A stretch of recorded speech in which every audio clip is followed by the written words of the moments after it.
રોકાણકારોના મનમાં સવાલ એમ છે કે ચાંદીના ભાવ આટલા બધા તૂટી ગયા, હવે શું કરવાનું? માલ લીધો છે, રહેવા દેવાનો, નવી ખરીદી કરવાની, વેચવાનો?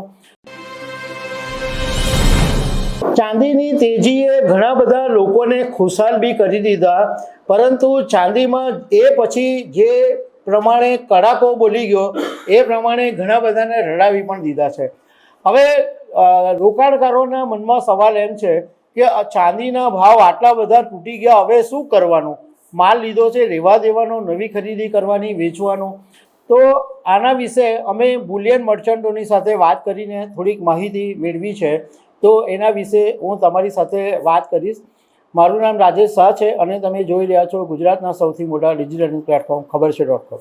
અમે કેટલાક બુલિયન મર્ચન્ટોની સાથે વાત કરી તો એમણે કીધું કે આ છેલ્લા કેટલાક સમયની અંદર ચાંદીમાં જે પ્રમાણે તેજી જોવા મળી, જે પ્રમાણે ઉછાળા જોવા મળ્યા, એમાં અમારું મગજ પણ કામ કરતું બંધ થઈ ગયું હતું અને એની અંદર એવો ગાઢર્ય પ્રવાહ ચાલ્યો કે અમુક લોકો કમાયા બી ખરા.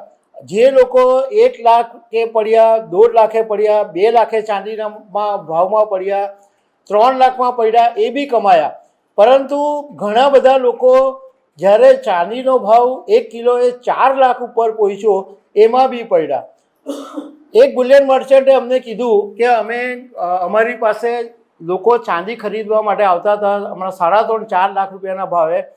ત્યારે અમે એમને વિનંતી કરતા હતા કે પ્લીઝ આ ભાવે નહીં પડો, કારણ કે આવી ગાંડી તેજી અમે જોઈ નથી અને આવી ગાંડી તેજી પછી રિએક્શન પણ આવશે. પણ લોકો માનતા નહીં હતા અને એને બદલે અમને એવું કહેતા હતા કે તમારે ચાંદી નહીં આપવી હોય તો અમે બીજા પાસે લઈ લઈશું. હવે આવા લોકોને શું કહેવું? એમને અમે સાચી સલાહ આપતા હતા કે આવા ઉકળતા તેજીની અંદર જો પડશો તો હાથ દાઝી જશે, પણ માનવા તૈયાર નથી. અને એકચ્યુઅલી આ વસ્તુ બહુ જ સાચી છે દરેક બાબતે.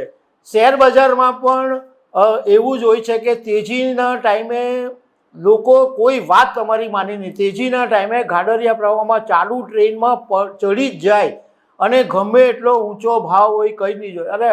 અને ઘણા બધા તો એવી વાત કરે, અરે મને ખબર છે આટલો ભાવ જશે. ચાંદીનો બી હમણાં ઘણા બધા એક્સપર્ટ બની ગયા છે અને એમ કહે છે કે અરે ચાંદી આમ જશે, 6 લાખ જશે, આમ થશે. એવી બધી વાતો લોકો કરતા થઈ જાય છે અને એને કારણે ભેરવાય છે. એટલે જે લોભિયા હોય છે એ ભેરવાઈ જાય છે.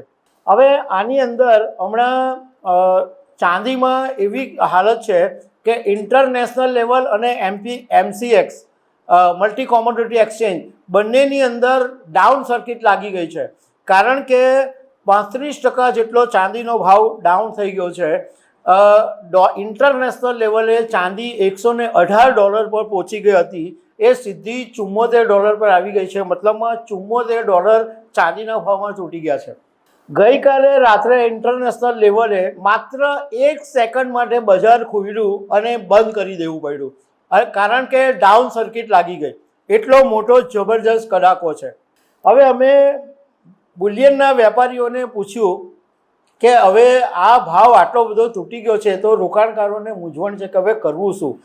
તો એમનું કહેવું એમ છે કે અત્યારે રવિવારના દિવસે 1 ફેબ્રુઆરીએ કેન્દ્રીય અંદાજપત્ર છે, એ અંદાજપત્રમાં શું આવે છે એના આધારે સોમવારની બજારની ચાલ ખબર પડશે.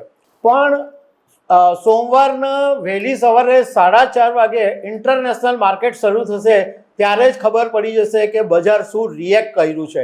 એટલે સોમવારના બજાર પછી ખબર પડશે અને એ પછી કહી શકાશે. અત્યારે કોઈ પણ જો કહેશે તો એ ખોટું હશે એવું બુલિયન મર્ચન્ટોનું કહેવું છે.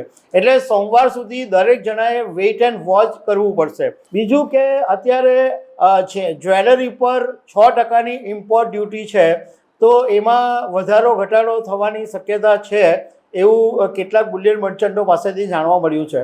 તો અત્યારે રોકાણકારોએ એટલું જ કરવા જેવું છે કે સોમવાર સુધી શાંતિથી સૂઈ જાઓ, એ પછી બજાર ખુલે અને શું રહે છે એ પછી તમારું આગળનું રણનીતિ ખબર પડશે. પણ તમને જાણકારો જે સલાહ આપે એ મુજબ તમારે કરવું જોઈએ. તમારી બુદ્ધિથી ચાલશો તો તમે કદાચ ભેરવા બી જશો, કમાઈ બી જશો. તો દર્શક મિત્રો, આવા અનેક અપડેટની સાથે તમને મળતા રહીશું. આભાર.